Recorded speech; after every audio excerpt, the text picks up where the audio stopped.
What's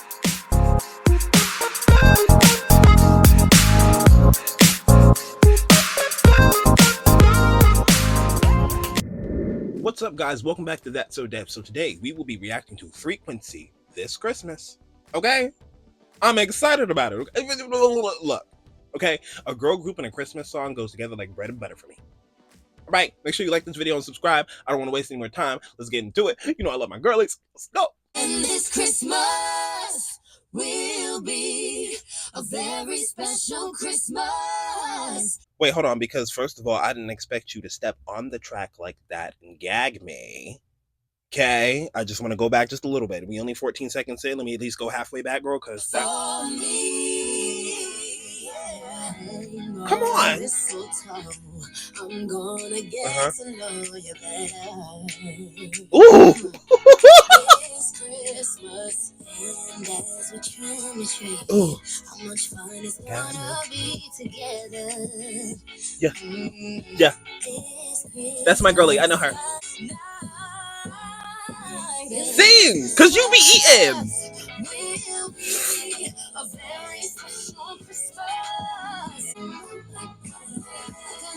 What I'm really liking about this is that the production behind it. Most times I feel like I hear a lot of the drums and stuff, but it felt like they took out a lot of the heavy stuff and really put their vocals in the forefront of it. And as a girl group, it's a wonderful thing for me to hear.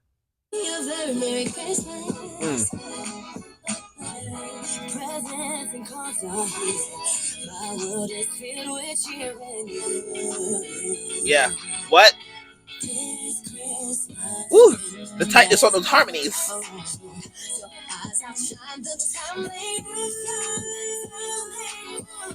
This Christmas.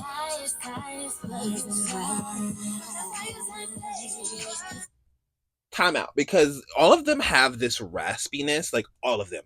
They have this raspiness and this vocal, like they're real singers. They're real singers, right? Right? I don't have to explain too much of the details because the fact of the matter is, bottom line, they are real singers. So like when I hear them adding these little things in there, I'm like, oh, I just keep getting so gagged because I feel like we've come like to a point in the industry where we've all become so used to like mediocre vocals and mediocre harmonies and these details that people just overlook, don't care about, lost bridges, all of this stuff, but like they serve me everything.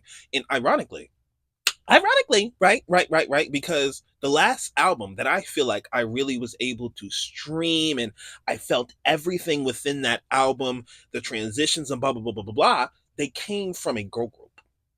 Flow. Because the musicality of these girl groups. Hello? I feel like nobody's talking about that. It does not matter if this girl group came from Netflix and they're new or over here and they're new. It doesn't matter where they came from, period. These girl groups have musicality and people are sleeping on them. Ooh,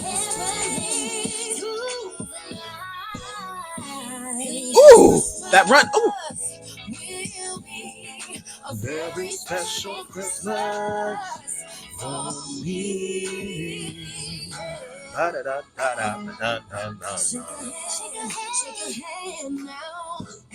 Yeah. Ooh.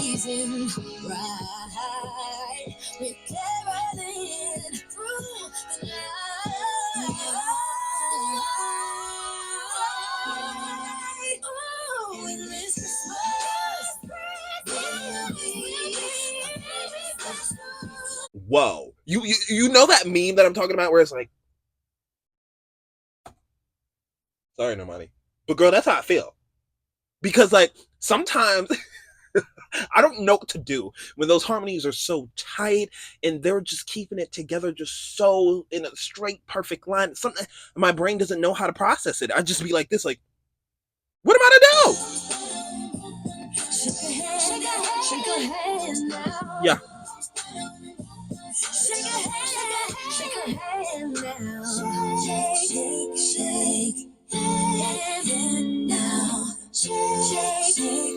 I like that.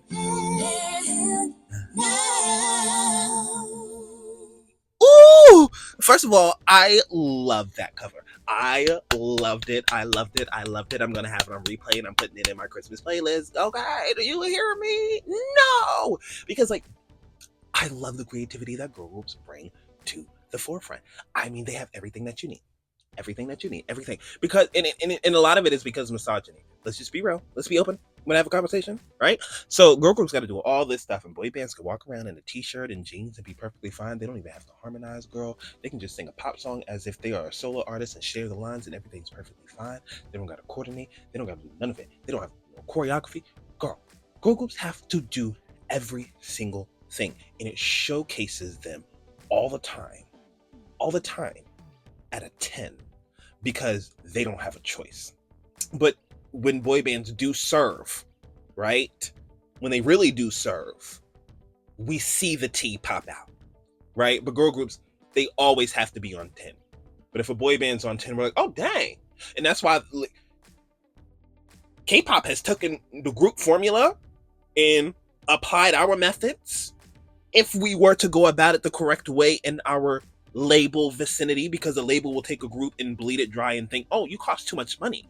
But then a K-pop group would be like, wait a minute, we think we can make you so much more money. Okay, specifically us, but we think we can make you some more money. And so they just flesh out these groups, and they do everything that they need to.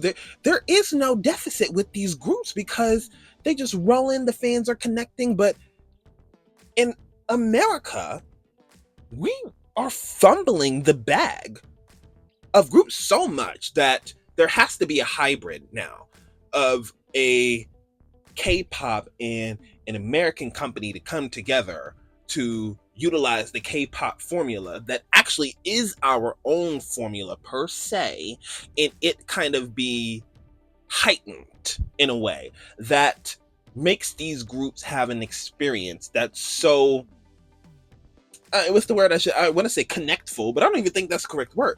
But it just makes the audience connect to them so easy. I mean, look at BTS. I mean, look at Blackpink. Look at Cat's Eye. You know what I mean? A lot of these formulas come from an American-based formula of a group, right? So all I'm saying is, look, once America finally decides to stop being cheap and trying to cut off the bottom dollar, because every time they try to be cheap, they actually end up losing money. Go in, invest in the talent, and you're going to see the outcomes that you want to see. Y'all are too busy thinking about, oh, risk here, risk here. And I understand the risk, and one is not saying ignore a risk, but when you are a label who actually does have money to invest and take on a risk that will benefit you, you need to go ahead, because a lot of the times what you're also seeing is a label who has a personal opinion, and a lot of time that personal opinion doesn't align with the general public. And then you have this artist that everybody wants to see win, right? And the label's like, nah. Look at Ray. Label like, nah. But everybody's like, yes, bring her on. And then she finally gets that space, and everybody's like, well, yes. And now look how she's doing. Grammy nominations, Oscar performances, everything, right? Because what aligns with these people who think what will make them money, like an Addison Rae girl, is going to burn out. And then someone else like Ray, even though this label is holding her hostage and she's still making this music and all that stuff, even though over this period of time, she still hasn't burnt out. And when she finally gets her opportunity, she blazes even more in the sun. So it's just interesting to me. And this is a group that needs to be invested in. And if somebody doesn't put the investment into this group, I fear it's going to go under the rug like all the other girl groups that have been just sitting around waiting for somebody to invest in them. Anyway, hopping off here. I appreciate you guys. Thank you so much for tuning into this reaction. This was a 10 out of 10. My girlies are always on it. I mean, the vocal agility, the breath control, I just mean everything together. The chemistry, you hear it in the music, you hear it in their flows, and it's one whole like group. And I feel that. Anyway, I'm hopping off here. I appreciate you guys. Merry Christmas. Happy New Year. Celebrate with your families, okay? Tell them Merry Christmas from me, too. Anyhow, like I said, I'm hopping off here. I appreciate you guys. Like this video and subscribe, and I will be seeing you in the new year with more 3Quency in literally girl groups, because that's all I love. Anyway, I'm out of here. Peace.